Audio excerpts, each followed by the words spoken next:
안녕하세요. 오랜만에 뵙습니다. 어, 벌써 온라인 강의가 3주차에 접어들었습니다. 대단히 이례적인 상황이죠. 아마 더 장기화될 것 같아요, 이 사태가. 그래서 앞으로 계속 이런 식으로 만나야 될 것 같은데, 저도 본격적으로 온라인 강의의 질을 높일 방안을 생각해야 되지 않을까 어, 고민 중에 있습니다. 어쨌든 어, 사태가 진정이 될 때까지 이런 식으로밖에 수업이 진행될 수밖에 없다는 점 양해를 제가 뭐 학교를 대신해서 제가 부탁을 드립니다. 어, 지금은 국제통상정책 수업 이제 첫 번째 챕터 이제 두 번째 파트 동영상 강의를 녹화하고 있습니다. 여전히 어색하고요. 정말 언제까지 이런 어색함을 견뎌내야 하는지 저도 모르겠습니다. 많은 교수님들께서 줌을 사용하고 계신데요. 그건 진짜 저한테는 불가능한 옵션 같아요. 실시간으로 학생들 이렇게 화면으로 보면서 사실상 화상회의를 하는 식인데 그 효율성에 대해서 정말 저 같은 사람은 관리가 안 될 것 같습니다. 당분간 이렇게 PT 파일과 저의 어, 보이스 레코딩만으로 일단 자가 수업을 계속 진행해 주시기 바랍니다. 파행이네요, 파행이거든요. 제가 봤을 때는 지금 대학교뿐만이 아니라 초중고등학교 모두 지금 이번 봄 학기는 사실상 파행으로 운영이 되는 것 같은데 어, 자연스러운 일 같아요, 굉장히. 이런 상황에서 섣불리 대면 강의를 시작을 했다가는 정말 상당히 큰 비극으로 치달을 수 있다고 저는 생각을 합니다. 그래서 어쩔 수 없는 선택인 것 같고, 어, 늦었지만은 늦고 굉장히 답답하고 좀 많은 비용이 수반되는 상황이긴 하지만 어쩔 수 없는 불가피한 선택이라고 생각을 합니다. 스페인 독감이라고 많은 분들이 들어보셨을 거예요. 이번 팬데믹 이전에 가장 큰 팬데믹이었는데 이제 그렇게까지 지금 안 되기 위해서 각국에서 지금 엄청 애를 쓰고 있는 거죠. 근데 대면 강의를 과연 우리나라 같은 인구가 굉장히 많은 좁은 땅덩어리 인구가 많은 국가에서 대면 강의를 실시할 수 있을 것인가? 개인적으로는 굉장히 회의적으로 생각이 됩니다. 헛소리는 여기까지 하고요. 얼른 이번 챕터를 끝내도록 합시다. 지난 시간까지 통상정책의 전체적인 성격, 굉장히 복합적이고 종합적이고 우연에 의해서 태조물처럼 역사적인 산물로서 쌓인 정책적인 성격을 가지고 있는 것이 바로 통상정책이다. 라는 말씀까지 드렸습니다. 앞으로는 수업의 스피드를 조금 빨리 올려보도록 하겠습니다. 왜냐하면 첫째, 여러분들은 이 동영상을 얼마든지 돌려보실 수 있잖아요. 제가 말을 좀 빨리 하고 좀 건너뛰어도 여러분들은 다시 돌아올 수 있으니까 괜찮을 것 같다는 생각이 듭니다. 둘째, 진도라도 빨리 뽑아야지 이런 상황에서 진도까지 늘어지면은 큰일인 것 같습니다. 특히 우리는 3월 3일부터 3월 15일까지 2주차 분량에 대해서도 동영상 강의를 진행하라고 지침을 받았기 때문에 앞으로 제가 일주일에 3번 올려드릴 때도 있을 거예요. 제가 바쁘면 일주일에 한 번 올려드릴 수도 있겠죠. 한 30분 정도 되는 동영상을 일주일에 3번 이렇게 올려드리면 그 우리가 이제 개강 연기로 인해서 빼먹었던 3월 3일부터 3월 16일까지 분량이 하나씩 메이크업 되고 있구나 라고 생각해 주시면 됩니다. 오늘 이번 동영상에서 드릴 말씀은 아주 짧은 에피소드예요. 통상정책이 왜 굉장히 중요하고 왜 종합적인 성격을 가지고 있으며 통상정책이 가지고 있는 파급력이 어느 정도인지 가장 확실하게 우리가 경험할 수 있었던 하나의 짧은 에피소드를 들려드리겠습니다. 그 전에 이제 우리가 이해해야 될 개념이 바로 근린 궁핍화 정책이라는 겁니다. 발음도 어렵네요. 영어로는 더 어려워요. Beggar thy neighbor policy라는 건데 나이 같은 굉장히 오래된 이런 걸 영어 고어라 그러죠. 사실상 죽은 사어입니다. 예전 셰익스피어 시대 때 썼던 그런 문학적인 표현이죠. 즉, 이 근린 궁핍화 정책을 한마디로 얘기하면은 우리와 경쟁을 하는 다른 국가에 피해를 주는 것이 우리나라 국가의 이득을 얻을 수 있는 길이다라는 어떤 정책적인 신념이고 그 신념이 바탕이 된 여러 가지 정책들입니다. 즉, 많은 국가들이 통상 정책을 시행함에 있어서 이러한 근린 궁핍화 정책을 사실상 실행을 하는데 그 중에 이제 가장 대표적인 게 관세나 비관세 같은 외국으로부터 들어오는 수입품에 대해서 추가적인 세금을 부과하는 이제 정책인 거죠. 자국의 산업을 보호한다는 명목 하에서 시행이 되지만 다른 국가 입장에서는 동등한 경쟁이 아닌 겁니다. 그래서 넓은 의미에서 보자면 상당히 많은 종류의 관세와 비관세 장벽도 근린 궁핍화 정책 중에 하나로 해석이 될 여지가 있습니다. 간단히 한번 예를 한번 볼까요?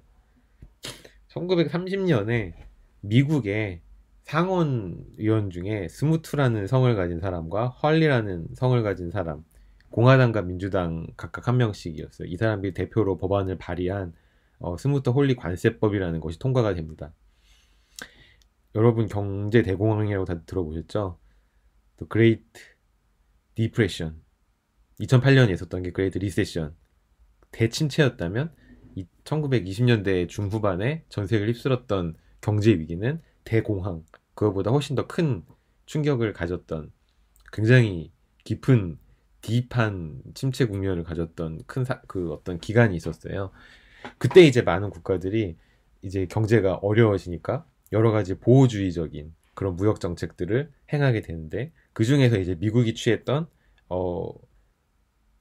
근린 궁핍화 정책의 법적인 근거가 바로 이 1930년에 제정된 스무트 홀리 관세법입니다. 세 번째 줄 읽어보시면은 약 400%까지의 관세를 부과했대요.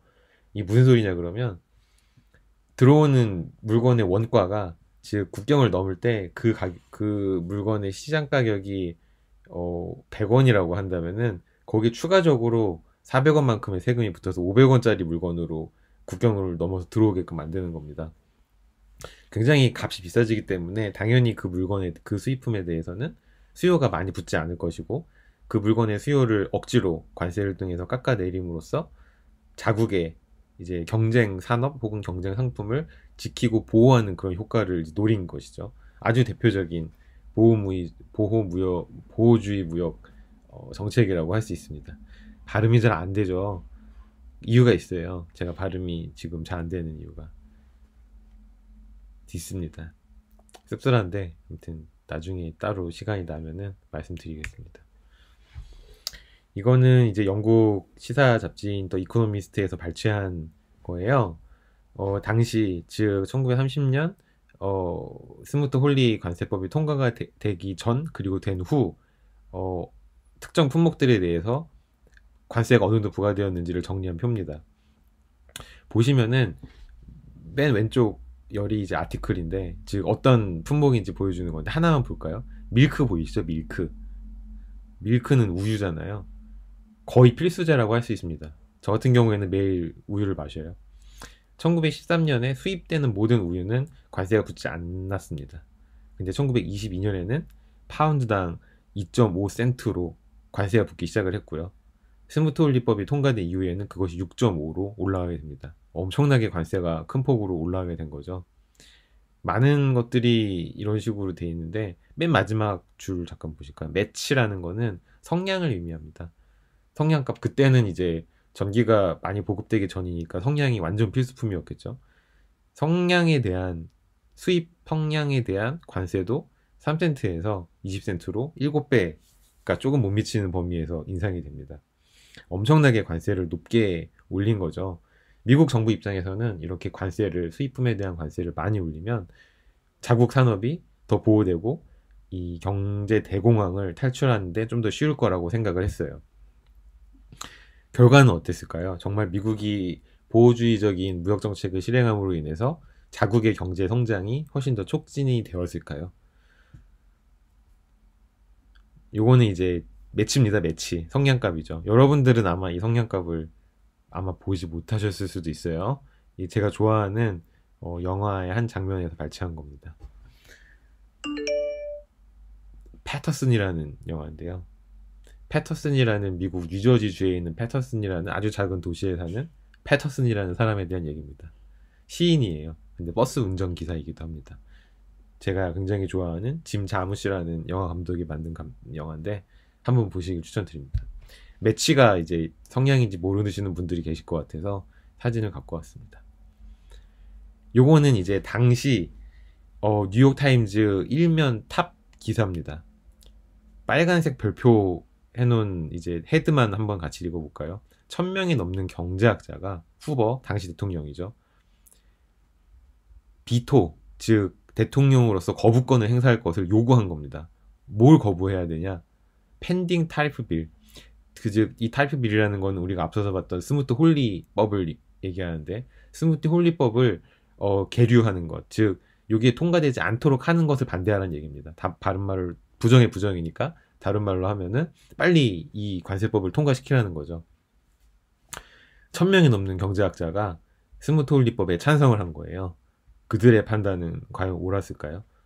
옆에 이 탑 기사 바로 오른편에 루즈벨트라는 이름이 보이십니까? 이 루즈벨트가 후보 대통령을 이어서 그 다음 대통령이 되는 사람인데, 여기서 이제 여러분들이 재밌게 보실 관전 포인트는 후보는 공화당 출신이에요. 우리나라로 치면 미래통합당이죠. 루즈벨트는 민주당 출신입니다. 우리나라로 치면 더불어민주당 출신인 겁니다. 이 둘이 이제 정치적인 그리고 경제 정책에 대한 입장이 많이 달랐겠죠. 결과입니다. 1930년에 스무트 홀리법이 통과가 됐어요. 1929년에 30년까지도 경제 성장률과 이 무역 규모는 하락 국면이었습니다. 이거를 이제 탈출하기 위해서 스무트 홀리법이 제정이 된 건데, 스무트 홀리법이 제정된 이후 어떤 일이 벌어졌나요? 1933년까지 경제 성장률은 이제 곤두박질 치게 됩니다. 그리고 1933년에 이제 반등을 하게 되죠. 스무트 홀리법이 철폐된 이유입니다. 즉 스무트 홀리법 혹은 우리가 근린 궁핍화 정책의 가장 대표적인 사례라고 얘기하는 것은 결국 그 목표를 달성하지 못하고 오히려 미국의 경제를 고립화시키는 그런 현상을 초래했다고 우리가 추측을 할 수 있겠죠. 왜냐하면 파란색 선으로 여러분들이 보고 계신 무역 규모 자체도 계속 줄어들었으니까 미국의 개방도가 스무트 홀리법에 의해서 오히려 줄어들었다고 볼 수 있습니다. 즉 무역 활동이 줄어들면 어쩔 수 없이 경제 성장률도 감소할 수밖에 없다는 그 당시의 상황을 스무트 홀리법 사례에서 우리가 잘 찾아볼 수 있는 거죠. 이것은 그 당시 이제 상황들을 정리한 거고요. 그래서 아까 제가 잠깐 말씀드렸던 루즈벨트가 당시 이제 민주당 스타 정치인이었습니다.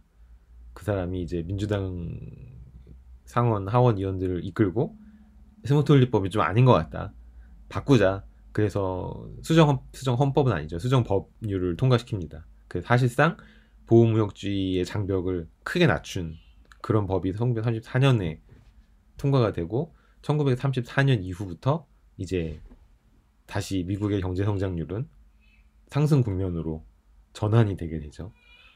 그래서 스무트 홀리법이 이제 그거 실패했다는 것은 이러한 아주 단순한 그래프를 통해서도 우리가 확인할 수 있는 부분입니다.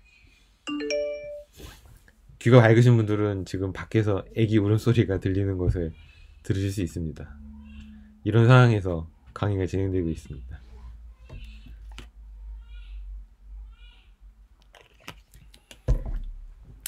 다이나믹합니다. 아주 사는 게.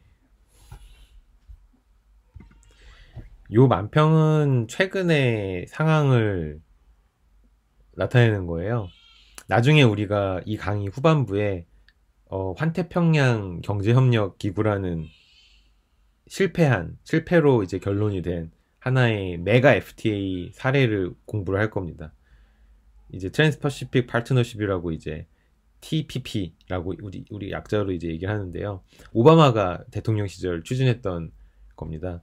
환태평양이라고 한다면 태평양 주변에 있는 많은 국가들, 일본, 한국, 호주, 뉴질랜드, 칠레, 멕시코, 미국, 캐나다 이런 국가들이겠죠. 태평양을 끼고 있는 많은 국가들끼리 관세를 확 낮추자는 겁니다. 하나의 경제 공동구역을 만들어서. 그게 이제 TPP 핵심이거든요. 이게 결과적으로는 실패하게 됩니다. 왜냐하면 트럼프가 대통령이 되고 나서 가장 먼저 대통령 그 행정명령으로 사인한 게 이 TPP 탈퇴였거든요. 즉 TPP는 오바마는 이제 자유무역이 미국 경제를 더 융성하게 할 거라는 믿음 하에 미국의 이제 우방 국가들이 많이 포진해 있는 환태평양 주변 국가들에게 자유무역을 하자고 제안을 했던 것이고, 여기에 반대하는 정치인들이 있었다는 겁니다. 이제 오바마와 이제 뭐 어떻게 보면 민주당 내 라이벌이라고 할 수 있는 워렌이라는 여성 정치인은 자유무역을 하게 되면 미국이 갖고 있는 비교 우위가 많이 줄어들 것이다 라고 해서 TPP를 반대를 했고요. 이 만평의 핵심은 이제 당시 2016년 당시 이제 민주당 대선 후보였던 힐러리가 사실상 여기에 대한 아무런 아이디어가 없었다는 것을 비꼬기 위한 그런 만평입니다. 즉 어, 힐러리는 마지막까지 이 TPP에 대한 의견을 확실하게 말하지 않았어요. 이런 어떤 우유부단함이 트럼프에게 이제 패배하게 되는 결과로 귀착이 되었다. 뭐 그런 만평인데, 우리가 여기서 이제 캐치해야 될 부분은 그런 건 아니고, 이 미국이 추진했던, 오바마 정부가 추진했던 굉장히 큰 범위의 자유무역 협정 지역이 현재는 지금 무산된 상태고, 그때 이제 오바마는 보호무역주의보다는 자유무역주의가 자국의 경제에 더 도움이 될 거라고 판단을 했다는 겁니다. 즉 우리가 여기서 한 가지 짚고 넘어가야 될 부분은, 자유무역이냐 보호무역이냐 결정하는 것은 철저하게 자국의 이익 기준이라는 거죠. 어떠한 뭐 정치적인 신념 혹은 뭐 정의, 뭐 세계적인 뭐 그런 거 없습니다. 그냥 자국의 이익을 극대화하기 위한 하나의 수단으로서 통상정책의 기조를 선택하는 것이다 라고 이해하고 넘어가시면 될 것 같습니다. 그러한 것들을 이제 대충 정리해 놓은 건데, 요런 내용들은 한번 읽어보시면은 다 이해가 되실 그런 내용들이고요. 이거는 이제 최근에 중국과 미국 간에 발생한 어떤 무역 긴장 관계가 있죠. 양국 간에 발생한, 이건 무역뿐만이 아니라 국제 금융에서도 발생한 문제였고요. 중국 위안화의 절상 문제에 대해서 트럼프가 굉장히 강하게 물고 늘어졌죠. 그 이제 이면에는 대중 무역 적자가 장기간 누적된 데 따른 어떤 미국 기업 그리고 정치인들의 피로감이 이제 자리 잡고 있습니다. 때문에 이제 트럼프는 집요하게 중국에게 위안화 가치를 올려라. 그래서 중국의 대미 무역 수지 흑자 폭을 줄여라. 이걸 요구를 했던 것이고, 거기에 이제 시진핑은 16억 인구를 이제 믿고 한번 반항을 한번 해본 거죠. 거기에 대한 내용입니다. 근데 두 국가가 이제 소위 말하는 세계 최강대국 1위와 2위를 다투는 국가들이잖아요. 이 두 국가가 이 긴장 관계를 풀기 위해서는 상당히 많은 실타래를 풀어야 된다라는 그런 내용입니다. 즉 정치적으로도 많이 엮여 있어요. 아래의 그림 보시면은 네 가지 갈림길이 있잖아요. 그 중에 왼쪽 상단을 보시면 사우스 차이나 씨라고 되어 있어요. 즉 중국은 일본과 남중국 해에 관련해서 정치적인 분쟁 소지를 지금 하나 안고 있고요. 센카쿠 열도라고 하는. 그 다음에 오른쪽 위에 보시면 아까 말씀드렸던 커런시 마니플레이션. 중국이 과연 달러 대비 위안화 환율을 중국 정부 차원에서 조작하고 있는가. 거기에 대한 이제 미국 CIA가 조사를 들어간 게 하나 있고요. 트레이드 걸려 있고, 노스코리아 북한 문제가 또 걸려 있습니다. 양국 간에는. 그러니까 정치적으로도 풀어야 될 문제가 있고, 경제적으로도 풀어야 될 문제가 있고, 뭐 금융적으로도 풀어야 될 문제가 있고, 굉장히 복잡한 통상 정책 실타를 풀어야 되기 때문에 굉장히 고차방정식인 거죠. 이 문제를 뭐 트럼프와 시진핑이 만나서 단판 지을 수 있는 그런 차원은 아니라는 그런 겁니다. 즉 여러분들도 이 통상 정책을 이제 생각을 하시고 앞으로 거기에 대한 어떤 여러분들 나름의 솔루션을 만드실 때 결코 1차원적으로 생각하시면 안 된다는 뭐 그런 메시지인 것 같습니다.